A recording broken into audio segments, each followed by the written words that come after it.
Wherever you go, whatever you do, throw a little at it. Omax, Vest and Briefs. Nandakumar sir அதை தான் இப்போது இது வரைக்கும் எதிர்கட்சிகள் கேரோ பண்ணுறது, பேப்பரை கிழிச்சு போடுறதெல்லாம் வேற.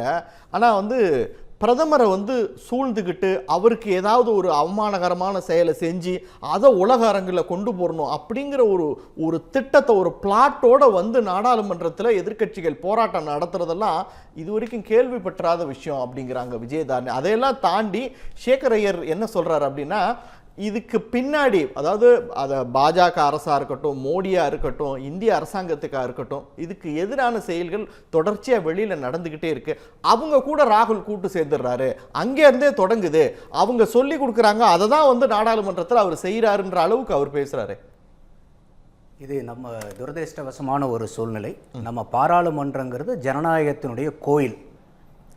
அப்போ ஒரு கோயில் இல்லை, நீங்கள் மசூதின்னு வச்சுக்கோங்க, சர்ச்சுன்னு எதை வேணால் வச்சுக்கோங்க, அதில் டிஸ்பியூட் வந்துட போகுது. டெம்பிள் ஆஃப் டெமோக்ரஸி தான் பார்லிமெண்ட். அந்த பார்லிமெண்ட்டில் இந்த மாதிரி ஒரு நிகழ்வுகள் சாதாரணமாக கீரோ பண்ணுறது, பேப்பர் கிழிச்சு போடுறது, ஸ்லோகன்ஸ் அவுட் பண்ணுறதெல்லாம் நார்மல் தான். ஆனால் இங்கே பிரச்சனை என்ன வருதுன்னா, இது ஜனநாயகத்தினுடைய கோயிலாக இருந்தாலும் அந்த ஜனநாயகத்தினுடைய ஸ்திரத்தன்மை எதை சார்ந்து இருக்குன்னா, ஆளுங்கட்சியை விட எதிர்கட்சியை சார்ந்து தான் ஒரு ஜனநாயகத்தினுடைய வலிமை இருக்கு. அல்ல, அப்போ அவங்க என்ன கேட்குறாங்கன்னா, அப்போ ஒரு நாட்டினுடைய எதிர்கட்சி தலைவர் அந்த புத்தகம் குறித்து விவாதிக்கணும் அப்படிங்கும்போது அவருக்கு பேச அனுமதியே கிடைக்கலையே, அதுவும் ஜனநாயகத்துக்கு எதிரானது தானே அப்படின்றாங்க. அதை தான் சொல்ல வரேன். அப்போ ஒரு ஜனநாயகத்தினுடைய வலிமையை எதிர்கட்சியினுடைய செயல்பாட்டின் அடிப்படையில் தான் இருக்கு, ஆளுங்கட்சியினுடைய அடிப்படையில் இல்லை. அப்போ ஒரு எதிர்கட்சியாக இருக்கிறவங்க எந்த அளவுக்கு அவங்களுடைய தார்மீக உணர்வு கடமையை புரிஞ்சு நடந்துக்கணுங்கிறது என்னுடைய இது. கேள்வி எழுப்புறது தானே சார் எதிர்கட்சிகள் கேள்வி எழுப்பலாம், தார்மீக கடமை, ஜனநாயகம். அவங்க அதுதான் கேள்வி கேட்கறாங்க, பேச அனுமதிங்கன்றாங்க. எங்களுக்கு பேச அனுமதியே இல்லைங்கும் போது நாங்க கேரோ பண்றோம்ன்றாங்க, நாங்க விவாதத்தை தடுக்கிறோம், அமளி பண்றோம்ன்றாங்க. நீங்க சட்டசபையில் இன்னைக்கு எம்எல்ஏக்கள் எப்படி நடந்துக்கணுங்கிறது நிர்ணயிக்கிறது சபாநாயகர். அதே மாதிரி பாராளுமன்றத்தில் எம்பிக்கள் எல்லாம் எப்படி நடந்துக்கணும் பேசணுங்கிறது ரூல்ஸ் அண்ட் ப்ரொசீஜர்ஸ் கவர்ன் பண்ணுறவர் பார்த்தீங்கன்னா சேர். அப்போ ராகுல் காந்தி அவர்கள் பேசும்போதே இந்த புக்கை ரெஃபர் பண்ணும்போதே சேர் அதுக்கு இல்லை இது பேசக்கூடாது, ஏன்னா அந்த புத்தகத்தை ஏற்கனவே அவங்க சப்மிட் பண்ண சொல்லி கேட்குறாங்க. நீங்கள் அந்த மாதிரி வச்சு பேசும்போது நீங்கள் பாராளுமன்றத்துக்கு நீங்கள் சபாநாயகர்கிட்ட நீங்கள் வைங்க, அதை வச்சதுக்கு அப்புறம் அது நீங்கள் வைக்கக்கூடிய டாக்குமெண்ட் ப்ராப்பரான வேலிடான டாக்குமெண்ட். ஏன்னா யார் வேணால் எதை வேணாலும் கொண்டு போய் நீங்கள் ஒரு ரெஃபரன்ஸாக காமிச்சு பேச முடியாது. இட் ஷுட் பி ஆத்தென்டிகேட்டட், பப்ளிஷ்டாக இருக்கணும். இப்போ பார்த்தீங்கன்னா இந்த புக்கு இது வரைக்கும் பப்ளிஷ் ஆகல. ஒரு பப்ளிஷ் ஆகாத செய்தி ஒரு மேகசினில் வரலாமா? வரலாம். மேகசினில் என்ன வேணா வருது, ஒரு துணுக்கு செய்திகள்னு சொல்லிட்டு ஒரு என்னென்னமோ விஷயங்கள் வருது, அதெல்லாம் பேசக்கூடாது. ஒரு விளக்கம் தான் கேட்கிறேன் அந்த இடத்துல. அது வெறும் குற்றச்சாட்டு அப்படிங்கிறதையும் தாண்டி அதுக்குள்ள தேசத்தோட பாதுகாப்பு அடங்கி இருக்கு. அப்போ அவரை பேச அனுமதிச்சுட்டு அதுல இருக்கிறது புத்தகம் வெளியே வரல, இல்ல அது சொல்லப்பட்டிருக்க கருத்துக்கள்லாம் தவறானது அப்படின்னு டிஃபெண்ட் பண்ணலாம்ல, அதுக்கே அனுமதிக்கல அப்படிங்கறது அவங்களுடைய கேள்வி. இல்லை, இப்ப நீங்க ஒரு பப்ளிஷே ஆகாத புத்தகம் ஒரு நான் எக்ஸிஸ்டன்ட் ஆப்ஜெக்ட், அது இல்லாத ஒரு பொருளை காமிச்சு நீங்க எப்படி பேசுறது, அது எப்படி நீங்க அலோவ் பண்ண முடியும்? அது இதே பப்ளிஷ் ஆயிருந்து இன்னைக்கு பப்ளிக்ல டொமைன்ல இருந்துச்சுன்னா இதை பாருங்க இது இருக்குதுன்னு நீங்க எவிடன்ஸ் காமிக்கலாம். அதனால தான் அவங்க சேரும் என்ன கேட்குறாங்க, நீங்க அதை புக்கை சப்மிட் பண்ணுங்கன்றாங்க. அப்போ பப்ளிஷ் பண்ணாத புக்கை எப்படி இவர் சப்மிட் பண்ண முடியும்? அப்போ எதை வேணா பேசலாங்கிறது இல்லை. ஒரு லீடர் ஆஃப் அப்போசிஷனுக்கு எல்லா உரிமையும் இருக்கு பாராளுமன்றத்தில், அதுல எனக்கு எந்த மாற்று கருத்தும் இல்லை. ஆனா அதை விட பெருசா அவருக்கு ஒரு பொறுப்புணர்வுங்கிறதும் இருக்கு. நீங்க இன்னைக்கு பாதுகாப்பை பத்தி பேசணுமா, அந்த புக்கை மேற்கோள் காமிக்காம பேசுங்க. அப்ப அந்த புக்கை மேற்கோள் காமிச்சே பேசணுங்கிறது என்ன கட்டாயம் இருக்கு?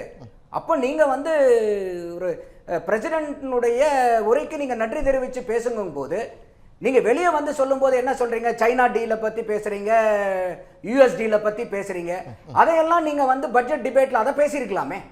அப்போ இன்னைக்கு இன்னொரு புள்ளி விவரம் என்ன சொல்லுதுன்னா, 2021 24 வரைக்கும் 30 to 40% பாராளுமன்றத்தினுடைய நேரத்தை வெறும் இந்த மாதிரி கூச்சல் குழப்பம் இந்த மாதிரி உண்டு பண்றதுல 40% நேரம் பாராளுமன்ற நேரத்தை வீணடிச்சிருக்கிறோம் இந்தியாவில். அப்போ நமக்கு இன்னைக்கு உலகத்தினுடைய பெரிய ஜனநாயகம் நம்மளுது. அப்போ நமக்கு டைமை இந்த அளவுக்கு வெட்டி பண்றதுக்கு ஆர் வி அஃபோர்டபிள்? அப்போ ஒரு 30 to 40% நம்மளை எதுக்காக மக்கள் தேர்ந்தெடுத்து அனுப்புறாங்க? மக்களுடைய பிரச்சனைகளை பேசுறதுக்கு, பொருளாதாரத்தை பத்தி பேசுறதுக்கு, பாதுகாப்பு, கான்ஸ்டிடியூன்சி, இது எல்லாமே பேசுறதுக்கு தாங்க. ஆனா அதுக்குன்னு ஒரு வழிமுறை இருக்கு. ஒவ்வொரு நாளும் உங்களுக்கு வந்து கொஸ்டின் அவர் இருக்கு, 0 அவர் இருக்கு. அப்ப அதே மாதிரி இன்னைக்கு கடைசியில் நடந்த சில நாட்கள்ல எந்த அளவுக்கு வந்து ஒரு பர்சனல் மெம்பர் பில் வந்திருக்குது, இண்டிவிஜுவல் மெம்பர் பில் எந்த அளவுக்கு வந்து நம்ம ஆக்கப்பூர்வமா நடத்துறோம். அப்போ இப்ப மல்லிகார்ஜுன கார்கே என்ன கேட்கிறாரு, இல்ல நாங்க கேட்கறதுக்கெல்லாம் பதில் சொல்லல அப்படிங்கிறார். எல்லா கேள்விக்கும் இங்க வந்து ஐயா ஸ்டாலின் அவர்கள் தான் பதில் சொல்றாரா சட்டமன்றத்தில்? எல்லா கேள்விக்கும் பிரதம அமைச்சர் பதில் சொல்லணுங்கிற அவசியம் இல்லை. இல்லைன்னா எதுக்கு இலாக்கா அமைச்சர்கள் இருக்காங்க? அப்ப அந்த மாதிரி இருக்கும்போது நீங்க கேட்கக்கூடிய கேள்விகள் நியாயமானதா இருக்கணும். நீங்க பேசுறது அதிகாரப்பூர்வமான செய்தியா இருக்கணும். இல்ல நான் ஆத்தன்டிகேட் பண்ணிட்டேங்கிறார். நீங்க ஆத்தன்டிகேட் பண்ணணுங்கிறது பத்தாது. நீங்க யாருக்கிட்ட ஆத்தன்டிகேட் பண்ணீங்கிறது எப்படி வரும்? நந்தகுமார் சார், ஒரு சேகர் ஐயர் பேசும்போது அவர் சொல்கிற விஷயங்கள் எல்லாமே ஒரு அச்சத்தை ஏற்படுத்தக்கூடிய, அதாவது ஒரு எதிர்க்கட்சி தலைவர் அப்படின்னா ஆளுங்கட்சியின் மேலேயோ பிரதமர் மேலேயோ குற்றச்சாட்டு வைக்கிறதெல்லாம் ஒரு இயல்பான விஷயம்தான். அதுதான் அவங்களுடைய கடமை. குற்றச்சாட்டு வைக்கணும், கேள்வி கேட்கணும், கேள்வி எழுப்பணும். ஆனால் அதெல்லாம் தாண்டி ராகுல் என்ன பண்ணுறாரு அப்படின்னா, இல்லாத விஷயங்கள் எல்லாம் வந்து உருவாக்கி ஒரு கெட்ட பெயரை வந்து பிரதமருக்கோ நாட்டுக்கோ ஏற்படுத்தணும்னு நினைக்கிறாரு. குறிப்பாக நம்ம சொல்லணும் அப்படின்னா, நார்வனே எழுதின அந்த புத்தகத்தில் அப்படி ஒரு தவறான விஷயத்தை நார்வனே பதிவு பண்ணவே இல்லை. அந்த சீனாவுனோட ஏற்பட்ட அந்த எல்லை மோதலின் போது நடந்தது என்ன அப்படின்னா, உங்களுக்கு நாங்கள் சுதந்திரம் கொடுக்குறோம், நீங்கள் என்ன முடிவு எடுக்கணுமோ அதை எடுங்க அப்படிங்கிற விஷயம்தான். ஆனால் அதை வந்து அவர் ஒட்டுமொத்தமாக நாடாளுமன்றத்தில் அப்படியே அதை வந்து எப்படி பண்ணுறாரு அப்படின்னா, இராணுவத்துக்கும் மத்திய அரசாங்கத்துக்கும் இடையிலேயே வந்து ஒரு முரண் இருக்கிற மாதிரி பிரச்சனையை ஒரு சீரியஸாக கொண்டு போகிறாருன்றாரு சேகர் ஐயர். இல்லை, எனக்கும் இப்போ அதில் ஒரு பார்வை இருக்குது. என்னென்னா, நீங்கள் ஒரு தனி மனிதனாவோ இல்லை இந்தியா மாதிரி நாட்டினுடைய எதிர்க்கட்சி தலைவராகவோ நீங்கள் பேசுங்க. இப்போ வந்து இந்தியாவை பற்றி நீங்கள் பெருமையாக தான் பேசணுங்கிற அவசியம் கூட கிடையாது. இந்தியாவில் என்னென்ன குறைபாடுகள் இருக்குங்கிறது கூட பேசுங்க, அதிலெல்லாம் பிரச்சனை இல்லை. ஆனால் நீங்கள் பேசின குறைபாடுகளை, எத்தனை குறைபாடுகள் நீங்கள் இது வரைக்கும் குற்றச்சாட்டுகளை சொல்லி அதை நிரூபிச்சிருக்கீங்க. இப்போ கேல்வான் வேலியில் இதே தான் சொன்னார். சுப்ரீம் கோர்ட்டில் போய் கண்டமாச்சு அது. அதுக்கப்புறம் வந்து பார்த்தீங்கன்னாக்கா நீங்கள் சொன்ன மாதிரி ஓட்சோரி, அந்த ஓட்சோரியில் கூட வந்து எவ்வளவோ டாக்குமெண்டேஷன் எவிடேஷன்லாம் கொடுத்தாரு. அப்பயே நம்ம சொன்னோம், இது வந்து ஒரு வாக்காளர் பட்டியலில் இருக்கக்கூடிய முறைகேட ஒழிய இது ஓட்சோரி எப்படி ஆகும்? அப்போ அவருக்கு ப்ரெஸ் மீட்டை எதை சப்ஸ்டான்ஷியேட் பண்ணுது? எஸ்ஐஆர் கட்டாயம் பண்ண வேண்டியதுங்கிறது தான் ராகுல் காந்தியினுடைய ப்ரெஸ் மீட் வந்து சப்ஸ்டான்ஷியேட் பண்ணுது. அவர் சொல்லக்கூடியதில் உண்மை இருக்குமானால் கண்டிப்பாக இவர் சுப்ரீம் கோர்ட் போகலனாவே இவர் சொல்றது வந்து மக்கள் கிட்ட ஒரு குழப்பத்தை ஏற்படுத்துறதுக்காக தான் சொன்னாரு. நான் பல இடத்துல பதிவு பண்ணியிருக்கேன். இன்னைக்கு வரைக்கும் ராகுல் பிரச்சனை பண்ணல, பிரச்சனையை உருவாக்குறாருன்றீங்க. அதே மாதிரி தான் நீங்க சிஏஏவை எடுத்துக்கங்க. சிஏஏ வரும்போது என்ன ஆச்சு? இந்தியாவில் பூரா இனிமேல் முஸ்லீம்கள் வாழவே முடியாது, எல்லாத்தையுமே வந்து டிடென்ஷன் கேம்ப்ல கொண்டு போய் போட்டுருவாங்க, குடியுரிமையை பறிச்சிருவாங்க, இந்திய முஸ்லீம்கள் யாருமே இனிமேல் நாட்டில் இருக்கவே முடியாது.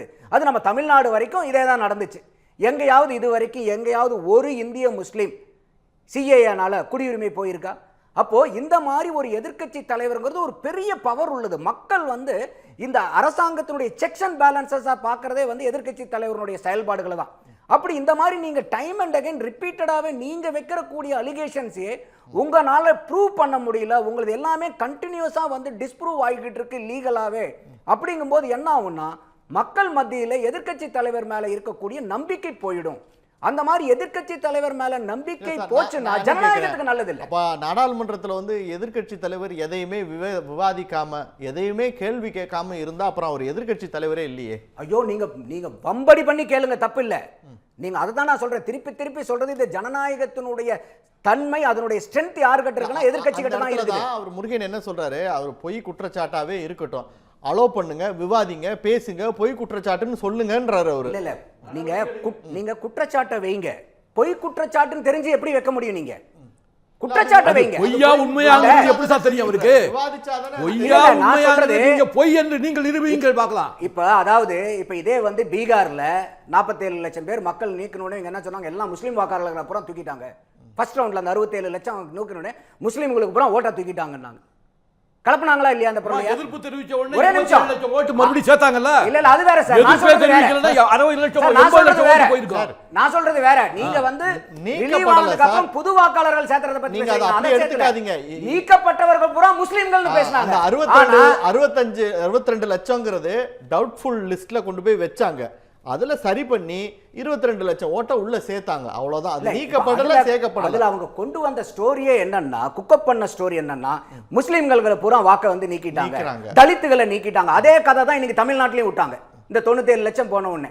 ஆனா அங்க கடைசியில வந்து எல்லாம் அனலைசிஸ் பண்ணி ஹிந்துல ஆர்டிகல் வருது, பீகார்ல வந்து மக்கள் தொகையில வந்து 18% வந்து முஸ்லிம்கள் இருக்காங்க, நீக்கப்பட்ட வாக்காளர்கள் அனலைஸ் பண்ணும்போது அதுலயும் 18% முஸ்லிம்கள் இருக்காங்க. இங்க எங்க வந்து முஸ்லிம் வாக்காளர்கள் வந்து நீக்கப்பட்டார்கள் அதிகபட்சமா? அப்போ இந்த மாதிரி ஒரு பொறுப்பற்ற குற்றச்சாட்டை, ஒரு தவறான குற்றச்சாட்டுன்னு தெரிஞ்சு, ஏன்னா பாராளுமன்றம் அதுக்கு உண்டான இடம் இல்ல. தேர்தல் பிரச்சாரத்துல பேசுங்க, தேர்தல் பிரச்சாரத்துல என்ன வேணா பேசுங்க, ஏன்னா எல்லா கட்சியும் அப்படிதான் பேசுது. ஆனா நீங்க ஒரு பாராளுமன்றம், நான் சொன்ன ஜனநாயகத்தினுடைய கோயில் அது. அப்ப அந்த இடத்துல போயிட்டு நீங்க உண்மையான பிரச்சனையை தானே பேசணும். அப்ப அதை பேசும்போது அங்க கூட இந்த பேனரை கொண்டு போய் அந்த ட்ரெஷரி பெஞ்ச் கிட்ட வராங்க. நார்மலாவே ட்ரெஷரி பெஞ்ச் கிட்ட வர்றதுக்கு வந்து அனுமதி கிடையாது. அதையும் மீறி வராங்கன்னு வச்சுங்க. அவங்க கொண்டு வந்த பேனர் என்ன சொல்லுது? டூ இட் ரைட், சரியா செய்யுங்கிறது அந்த பேனர் சொல்லுது. சரியா செய்யுங்கன்னு சொன்னது சரியான முறையில் சொல்லியிருக்கீங்களா நீங்க? என்னோட கேள்வி புரியுதா?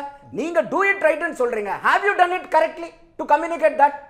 அப்போ நீங்க செய்ய வேண்டிய, நீங்க சொல்லக்கூடிய முறைகளை பூராமே வந்து முறையை மாத்தி மாத்தி நீங்க செய்யும் போது எனக்கு என்ன ஒரு பயம் வருதுன்னா, இன்னைக்கு இதே மாதிரி இருந்துச்சுன்னா ஜனநாயகத்தில் நான் திருப்பி திருப்பி வலியுறுத்துறது வருதுன்னா, இன்னைக்கு எதிர்க்கட்சி ரொம்ப ஸ்ட்ராங்கா இருக்கணும். அப்ப இந்த மாதிரி ராகுல் காந்தி அவர்கள் தன் மேல இருக்கக்கூடிய நம்பிக்கையை மக்கள் கிட்ட அந்த காங்கிரஸ் கட்சி இழந்துட்டு வந்துச்சுன்னா, இந்திய நாட்டுக்கு ஒரு வலுவான எதிர்க்கட்சி கிடைக்கலனா அது இந்தியாவுடைய ஜனநாயகத்துக்கு விடுக்கப்படக்கூடிய சவால். அப்போ ஒரு நாட்டினுடைய ஜனநாயகம் நல்லபடியா இருக்கணும், எதிர்க்கட்சி திடகாத்திரமா இருக்கணும். அப்ப திடகாத்திரமா இருக்கணும். ஒரு விளக்கம் சொல்றாரு, நாங்க அப்படி பண்ணனால தான் அந்த 22 லட்சம் வாக்குகளை சேர்த்தாங்க. இல்ல இல்ல இல்ல, அது வந்து இப்ப கூட இப்ப தமிழ்நாட்டு உதாரணம் எடுத்துக்கோங்க. 97,37,000 திருப்பி நான் அது பதில் சொல்றேன். 97,37,000 நீக்கினாங்க. நீக்கினதுக்கு அப்புறம் வந்து பாத்தீங்கன்னா டைம் கொடுத்தாங்க. 12,80,000 வாக்குகள் தான் புது ஃபார்ம்ல வந்துச்சு. அதுக்கப்புறமா திருப்பி இன்னைக்கு பிப்ரவரி 10ஆம் தேதி வரைக்கும் கொடுத்துருக்காங்க டைம். பஞ்சாயத்து இதுல வரைக்கும் நீங்க நீக்கப்பட்டவர்களை நீங்க நோட்டீஸ் போர்டில் ஒட்டணும், வரவங்களை பூரா கேட்கணும்ன்றாங்க. இது எல்லாத்துக்குமே சரி செய்யப்படுது. இதையும் மீறினதுக்கு அப்புறம் இல்ல இல்ல எங்க வாக்காளர்கள் ஏன் இன்னைக்கு தமிழ்நாட்டில் அந்த ஜாஸ்தி பேசல? இன்னைக்கு ஆளுங்கட்சி திமுக அந்த கூட்டணியில காங்கிரஸ் இருக்குது, அதனால இதை வந்து பெரிய அளவுக்கு பேசல. ஏன்னா இது வரைக்கும் நீங்க நீக்கப்பட்டதுல ஒவ்வொருத்தரும் அவங்க ஜெயிச்சதுல ஐயா ஸ்டாலின் அவர்கள் தொகுதியிலிருந்து எத்தனை வாக்கு எடுத்தாங்க, ஐயா உதயநிதி ஸ்டாலின் அவர்கள் இருந்து எத்தனை வாக்கு எடுத்தாங்கன்னு பட்டியலிட்டாங்க. அப்போ இந்த 97,37,000 பேரை வந்து ஒரு வரைமுறை இல்லாம நீக்கி இருந்தா கொடுத்த காலத்துல வெறும் 12,80,000 பேர் தான் வருவாங்களா? கேள்வி ஆக்சுவலா நம்ம இங்க தொடர்ச்சியா குற்றச்சாட்டு வைக்கிறது ராகுல் பிரதமரோட இமேஜை வந்து உடைக்கணுங்கிறதுக்காக முயற்சி பண்ணிட்டு இருக்காரு அப்படிங்கிறது. ஆனா அவர் முருகன் கொடுக்கிற விளக்கத்துல இருந்து என்ன வருதுன்னா, பாஜக ஒரு எதிர்கட்சி தலைவரா ராகுலோட இமேஜை உடைக்கிறதுக்கு முயற்சி பண்றாங்க. கேள்வி எழுப்புனா அவரை பத்தி தவறான ஒரு விஷயத்தை எழுப்புறாங்க. உதாரணத்துக்கு பிட்டு விவகாரத்திலே அவர் ஒரு அமைச்சரை பண்ணாலும் அது ஒட்டுமொத்த சீக்கியர்களுக்கான எதிரான ஒரு விஷயமா திசை திருப்பிட்டாங்க. ராகுலோட இமேஜை உடைக்கிறதுக்கு பாஜக ட்ரை பண்ணுது அப்படின்னு குற்றச்சாட்டை அவரு வைக்கிறார். முற்பகல் செய்யும் பிற்பகல் விளையும்னு ஒரு பழமொழி இருக்கு. இதை காங்கிரஸ் செஞ்சது இல்லையா? ஒரு தனிப்பட்ட நபர் மேல நடக்கக்கூடிய பிரச்சனைகளை வந்து தலித் பிரச்சனையாவோ இல்ல முஸ்லிம் பிரச்சனையாவோ அவங்க மாத்தினது இல்ல. ரோஹித் வெமுலா கேஸை வந்து இவங்க வந்து ஒரு தலித் பிரச்சனையா மாத்தலையா? பில்குஸ் பானு பிரச்சனையை வந்து ஒட்டுமொத்த முஸ்லீம் பிரச்சனையா மாத்தலையா? நான் ஏற்கனவே சொன்ன மாதிரி சிஏஏவை பூராமே ஒட்டுமொத்தமா முஸ்லீமை அஃபண்ட் பண்றதுக்கு தான், அவங்கள நாடு கடத்துறதுக்காக தான் பண்ண. அப்ப இதெல்லாம் காங்கிரஸ் பண்ணலையா? இதை அப்போ இது எல்லாத்துக்குமே ஏகப்பட்ட பிரசிடென்ட்ஸ் யார் வச்சிருக்கா? காங்கிரஸ் வச்சிருக்கு. அப்போ இது என்ன சிக்கல்னா, இங்க வந்து ஒரு பாலிடிக்ஸ் வந்து ஒரு ஐடியாலஜி ட்ரிவனா இல்லாம ஒரு இண்டிவிஜுவல் பர்சனாலிட்டி ட்ரிவனா மாறிட்டு இருக்குது. அப்போ இது வந்து நல்லது இல்லை. அப்போ இந்த மாதிரி பர்சனாலிட்டி ட்ரிவனா மாறும்போது என்ன ஆகும்னா, உன் இமேஜை நான் உடைக்கிறேன், என் இமேஜை நீ உடைக்கிறேங்கிறது இது வந்து இண்டிவிஜுவல், அதாவது வந்து ஒரு ஐடியாலஜிக்கல் டிபேட்டா இல்லாம இண்டிவிஜுவல் பேஸ்டு டிபேட்டா மாறுறது வந்து it is not good for the democracy. அது பாரதிய ஜனதா பண்ணாலும் சரி, காங்கிரஸ் பண்ணாலும் சரி. அப்ப காங்கிரஸ் வந்து இந்த மாதிரி சிக்குன்னு சொன்னனாலே வந்து உடனே நீங்க சீக் கம்யூனிட்டியை பேசுறீங்களே, இது நியாயமான்னு கேட்டா, இப்ப நான் சொன்னதெல்லாம் காங்கிரஸ் அந்த மாதிரி வந்து இட்டுக்கட்டு பேசுனாங்களே, அதெல்லாம் நியாயமா?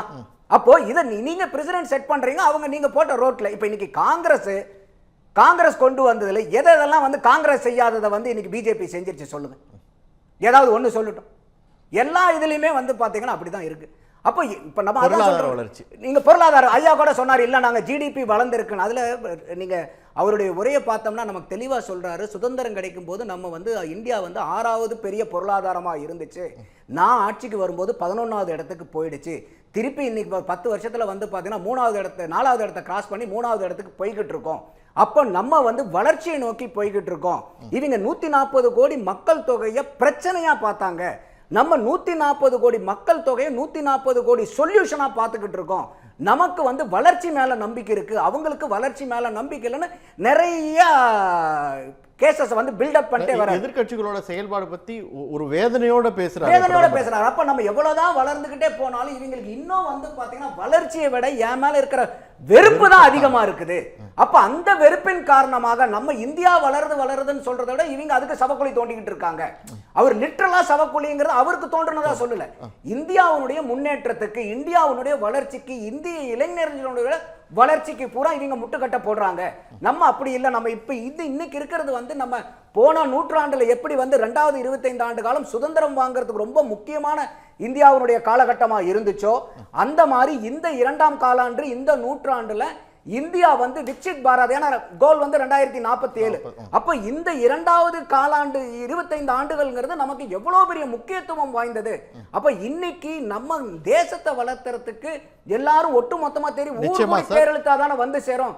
இதுல நீங்க வந்து அரசாங்கத்தை கிரிட்டிசைஸ் பண்றதுக்கு பதிலா ஒரு நாட்டை பின்னோக்கி இழுக்கிறது எந்த விதத்துல நியாயம்?